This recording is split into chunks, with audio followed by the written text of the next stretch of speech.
महाकुंभमेळा. आपल्या हिंदुत्वाचा गर्व म्हणजे महाकुंभमेळा.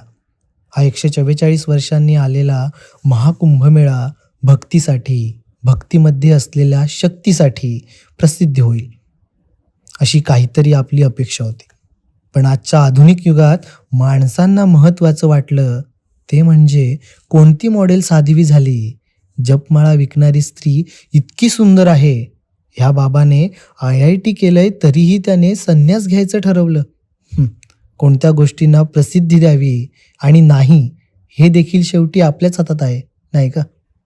आपण एखाद्या धार्मिक ठिकाणी जातो तेव्हा तेथील आस्था अनुभवणं, वातावरणातील शांती जगणं हे महत्त्वाचं.